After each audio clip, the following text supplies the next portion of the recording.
প্রতিনিয়ত সব সময় যদি দুরূদ শরীফের আমল করতে পারে, আল্লাহ রাব্বুল আলামিন আল্লাহ চাহে তো হায়াতের জিন্দেগিতে তাকে স্বপ্ন যুগে হলেও আল্লাহ নবীর সাথে সাক্ষাৎ করাই দেবে ইনশাআল্লাহ।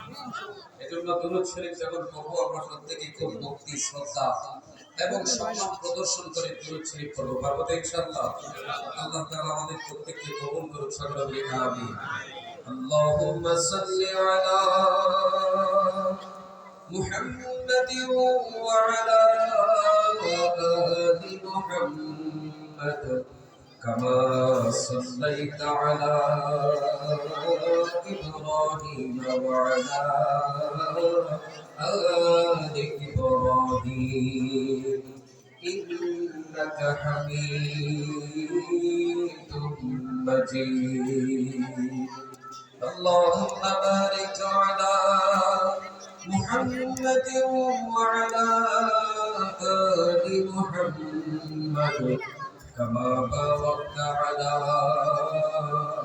إبراهيم وعلى آل إبراهيم إنك حميد مجيد. بلغ العلا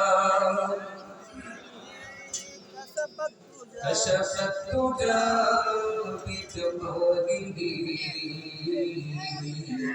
حسنت جميع خصاله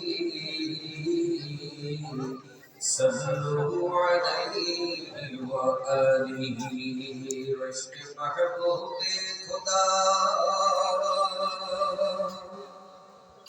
عشق محبوب خدا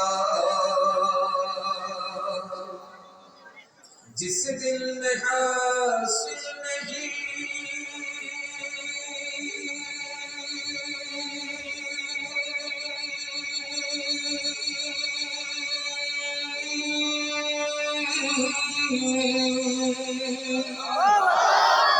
लाखों बिन हो मगर मन में कामिल नहीं बलगल उला بكماله كشف الدجى بجماله حسنت جميع خصاله صلوا عليه وآله. একটু জিকির করেন সবাই, বলেন লা ইলাহা ইল্লাল্লাহ لا إله إلا الله لا إله إلا الله لا إله إلا الله لا إله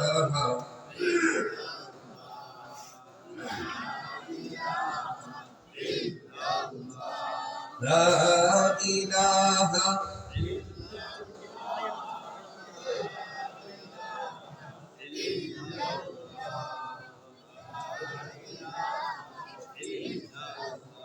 আর যার দিলে আছে আল্লাহর ভয়, কার ভয়? আর একটু জবান খুলে মুসলমানের মতো চিৎকার দিয়া বলে ওঠেন, কার ভয়?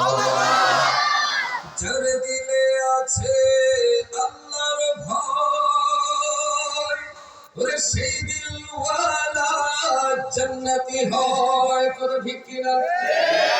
জান্নাতি লোকের কিছু ভালো লাগে না, জান্নাতি লোকের কিছু ভালো লাগে না, ভালো লাগে শুধু এক আল্লাহ। লা ইলাহা ইল্লাল্লাহ লা ইলাহা ইল্লাল্লাহ লা ইলাহা ইল্লাল্লাহ লা ইলাহা ইল্লাল্লাহ লা ইলাহা লা ইলাহা ইল্লাল্লাহ মুহাম্মাদুর রাসূলুল্লাহ সাল্লাল্লাহু আলাইহি ওয়াসাল্লাম। মধ্য রসুলপুর জামিয়া ইসলামিয়া মাদ্রাসা হাফেজ ছাত্রদের পাগড়ি প্রদান উপলক্ষে ও এলাকাবাসীর উদ্যোগে আজকের আয়োজিত নবম বার্ষিকী ওয়াজ ও দোয়ার মাহফিলের সম্মানিত প্রধান অতিথি, সম্মানিত সভাপতি এবং সম্মানিত বিশেষ অতিথিবৃন্দ, আমার মঞ্চে উপবিষ্ট হযরত ওলামায়ে কেরাম এবং সামনে সহ মঞ্চে সহ পিতৃতুল্য শ্রদ্ধাভাজন ব্যক্তিত্ব মুরব্বিয়ানে কেরাম ও কলিজার টুকরা যুবক ভাইয়েরা এবং পর্দার অন্তরালে আমার সালেহা আবেদা পর্দানিশী মা ও বোনেরা, আল্লাহ রাব্বুল ইজ্জতের দরবারে লাখ কোটি শুকরিয়া আদায় করছি এজন্য যে আল্লাহ তাআলা আমাকে আপনাকে দুনিয়ার জমিনের সমস্ত কাজ থেকে ফারেক করে, যাচাই করে, বাছাই করে, চয়েস করে, পছন্দ করে, মহব্বত করে, ভালোবেসে দেখেন আমার মতো আপনার মতো অনেক লোক এখনো চায়ের দোকানের আড্ডায় লিপ্ত, ঠিক কিনা বলেন?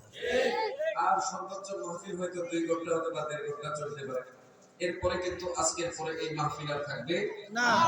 আমার মতো আপনার মতো অনেক লোক এখনো পর্যন্ত টিভির পর্দায় টিভি দেখা নিয়ে ব্যস্ত, ঠিক কিনা বলেন? আমার মতো আপনার মতো অনেক লোক এখনো বন্ধু বান্ধবদের নিয়ে আড্ডায়, রাস্তার মধ্যে, অযথা দোকানের মধ্যে হাঁটা চলায় ব্যস্ত, ঠিক কিনা বলেন?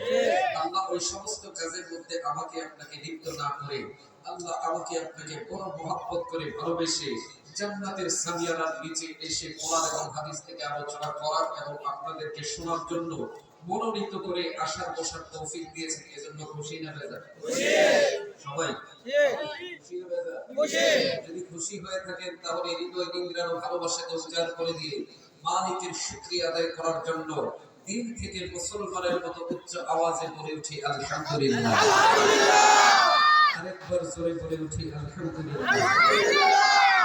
আসলে ভাই, আমার কাছে তো আল্লাহ রাব্বুল আলামিন যদি একটা ভিডিও ক্যামেরা দিত, কি দিত? Video camera. এই যে ক্যামেরা দেখতেছেন না, এই ক্যামেরা দিয়ে আমাকে ভিডিও করা হচ্ছে, তাই না? আমি কিন্তু দেখতে পাচ্ছি না, আমি পরবর্তীতে দেখতে পাবো, তাই না? বাবা তোমরা একটু সুন্দর করে বসো, উঠে বসো। তো আমার কাছে যদি আমার আসমানের মালিক এমন একটা ক্যামেরা দিত, যে ক্যামেরা দিয়ে শুধুমাত্র খালি আল্লাহর রহমত দেখা যায়। কি দেখা যায়? আল্লাহর রহমত দেখা যায়। এমন একটা ক্যামেরা যদি আল্লাহ দিত, তাহলে আমি ওই ক্যামেরাটা এখানে ধরে রাখতাম আর আপনাদেরকে দেখাইতাম যে আল্লাহ, আপনারা যারা এখানে বসছেন, আল্লাহ কি পরিমাণের রহমত যে আপনাদের মাথার উপরে বর্ষণ করতেছে। আবার আপনার আদি পিতার নাম কি বলেন তো? হ্যাঁ, আদম আলাইহিস সালাম।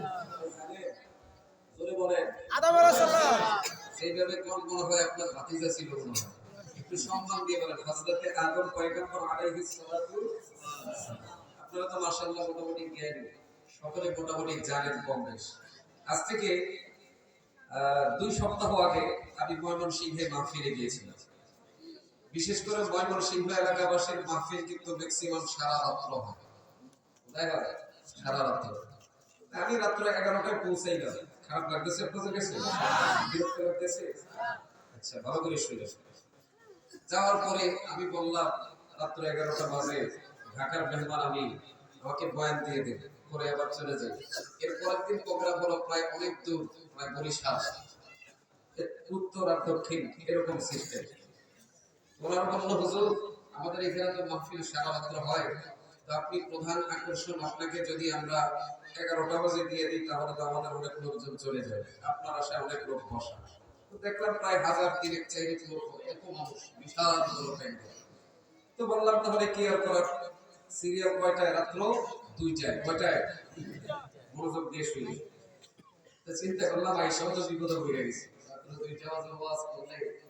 তো এটা সিস্টেম হলো ফজর নামাজ পড়ে তারপর ওনারা বিদায়। আমাকে খাবার ঘুরে দিয়ে দিল, খাওয়া দাওয়া করতে গেলাম, যে দেখিও ডিপ জোনের মতো একটা এরকম বড় বড় ভাত।